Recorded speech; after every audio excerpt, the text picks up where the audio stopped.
caso simples de entender, e que é explorado ao longo do livro como um todo, é você definir o que os autores chamam de estratégia de detecção, que é você tentar identificar problemas de software usando uma estrutura lógica.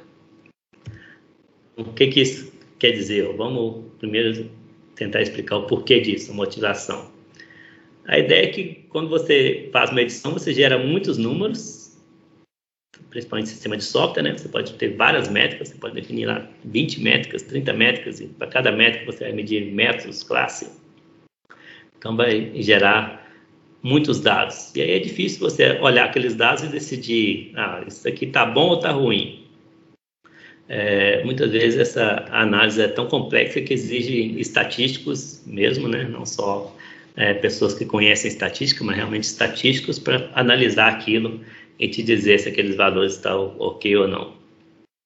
E uma métrica só, ela não quer dizer muita coisa. Então, ter um valor alto para uma única métrica nem sempre quer dizer que aquele valor está ruim, que aquela métrica precisa ser alterada, por exemplo.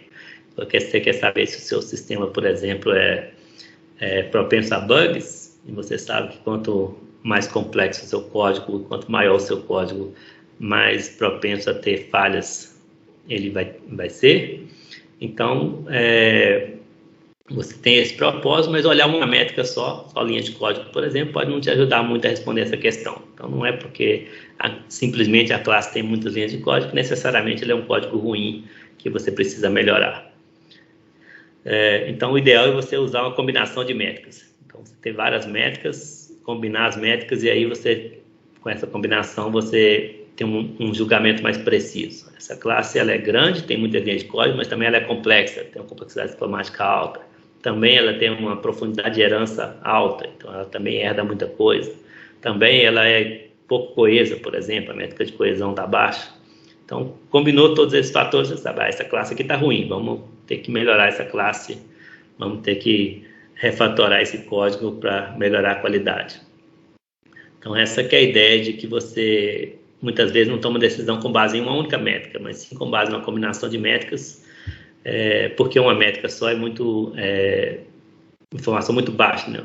Chamado fine grained aqui, de informação muito baixo nível, que não te dá um entendimento completo da situação do software. Então, daí vem a ideia de, então, em vez de você trabalhar diretamente com os números, com as medições, vamos trabalhar no nível mais alto.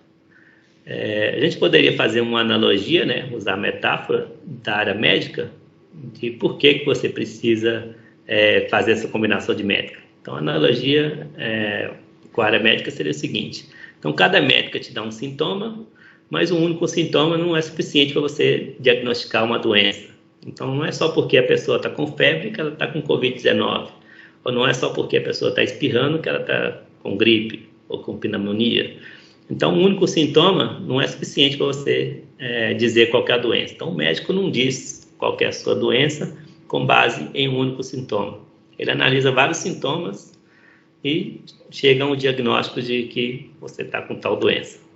Então, sei lá, para dizer que você está com Covid-19, ele vai dizer, você tem febre, você tem falta de ar, você tem, sei lá, dor de cabeça, ou você tem cansaço. Então, são vários sintomas que ele vai dizer, então é provável que você esteja com Covid-19, vai lá fazer o teste no laboratório para confirmar a doença. E o teste seria outros indicadores de que você realmente tem aquela doença. Então, essa que é a ideia de métricas de software também. Então, você tem uma única métrica, é um sintoma do seu software, mas isso não quer dizer que o seu software está doente. Você precisa se basear em vários sintomas, ou várias métricas, para que você diga, esse software está ruim, está doente, eu preciso melhorar a qualidade desse software. Então, o engenheiro de software ele tenta identificar um problema baseado em várias métricas, onde as várias métricas indicam os vários sintomas. Cada métrica é um sintoma.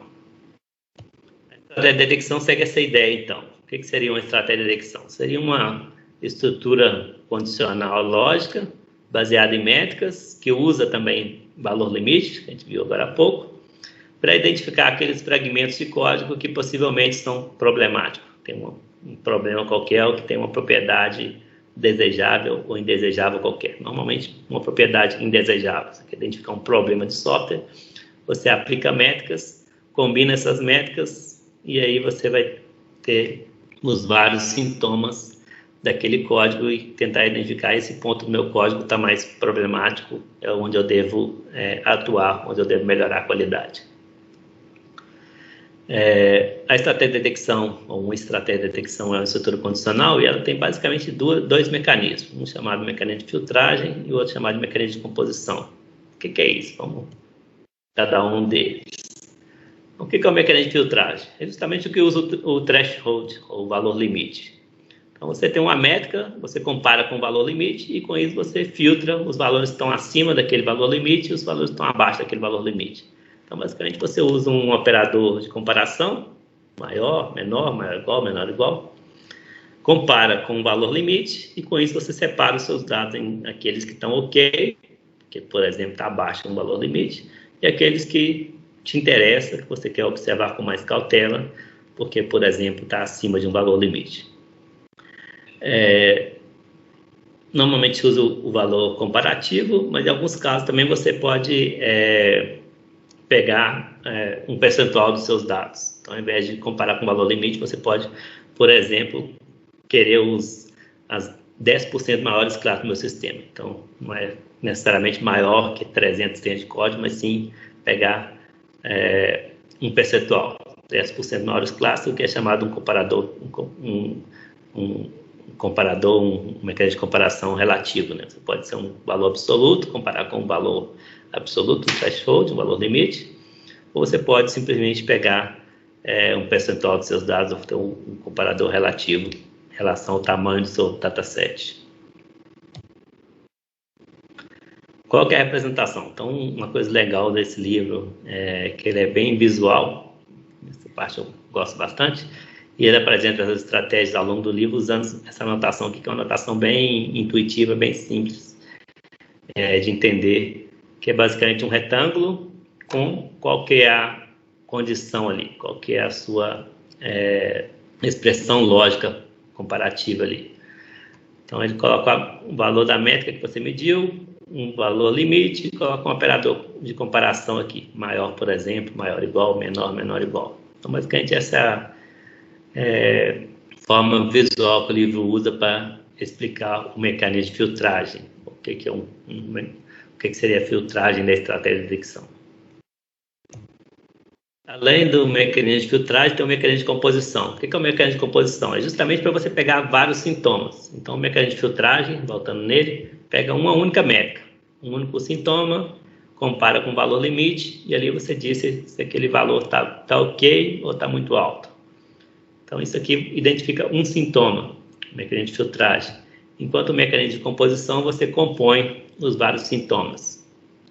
E aí sim fica mais fácil você identificar qual que é o problema, qual que é a doença do seu software. Então, permite aí você compor os vários partes, né, os vários mecanismos de filtragem, usando tipicamente operadores lógicos AND e OR. Então, ele tem essa também notação que é inspirada em mecanismos na notação de circuitos eletrônicos. Não sei se vocês já fizeram eletrônica ou elétrica, alguma coisa assim, que vocês se fizeram, devem ter visto. Acho que mesmo em lógica, na computação, quem se lembra talvez tenha visto notação parecida com essa. O AND, tipicamente representado assim, e o OR representado assim. Aqui no PowerPoint não ficou tão legal, não. Muitas vezes é mais parecido com uma lua crescente ou minguante. Mas aqui no PowerPoint eu coloquei assim, que é o mais próximo que eu consegui fazer do desenho como está no livro. Mas no livro varia um pouquinho aqui o OR. Mas a ideia é essa, de você ter um AND, onde você compõe uma situação e outra situação, ou OR, que é uma situação ou outra situação. Vamos ver daqui a pouco exemplos e como que isso fica na estratégia, que fica mais fácil de entender. Bem, aqui nessa figura, apesar de ser abstrata, é só para mostrar como que ficaria uma estratégia de detecção, então. Você tem uma métrica com um threshold, por exemplo, linha de código maior que 100. Um outro mecanismo poderia ser outra métrica com outro threshold. A coesão, perda de coesão em metros, né, a LCOM, menor que 10, por exemplo. um outro e assim por diante. Eu só coloquei 4 aqui para mostrar que pode ser o maior, pode ser o menor, maior igual, menor igual. E aí você compõe com AND ou com OR. Então, por exemplo, o AND quer dizer que essa situação e essa situação, se as duas forem verdadeiras, então eu vou ter uma saída.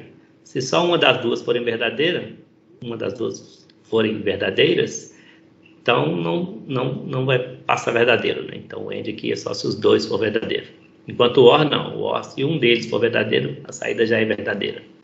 Beleza? Então é o que vocês já conhecem desse operador lógico e OR, que também é usado muito em programação de software, né? Para finalizar, o livro propõe, então, agora que você entendeu o que é o mecanismo de filtragem, o que é o mecanismo de composição, ele propõe uma sequência de passos aqui para você criar estratégias de detecção. Então, você tem uma doença que você quer identificar, e aí você vai criar a sua estratégia baseada nesses 4 passos aqui. Identificar os sintomas. Por exemplo, eu quero identificar aquelas classes que são pouco coesas, grandes, em termos de código, muito complexa, por exemplo, usando complexidade ciclomática e assim por diante. Então, esses são os sintomas que eu quero identificar. Aí, quais são as métricas? Para coesão tem um monte de métricas. Tem o LCON, tem aquela que a gente viu, o TCC, tá? Class Correlation, tem outras métricas na literatura para coesão. Então, qual métrica que eu vou usar para coesão? Escolhe uma métrica. Qual métrica eu vou usar para tamanho? É LOC, mas eu posso usar, por exemplo, o número de métricas. Então, escolhe qual métrica para cada um dos sintomas. Depois faz o mecanismo de filtragem, que basicamente você escolhe o seu valor limite e qual que é o operador de comparação que vai ser usado. Maior, maior igual, menor, menor igual. E finalmente você compõe os seus vários sintomas usando o AND e o OR conforme o seu entendimento do problema, né? Se você acha melhor usar o AND ou o OR. Essa é só a parte que explica a estratégia de detecção, que está na seção 4.1 do livro. Agora eu vou dar alguns exemplos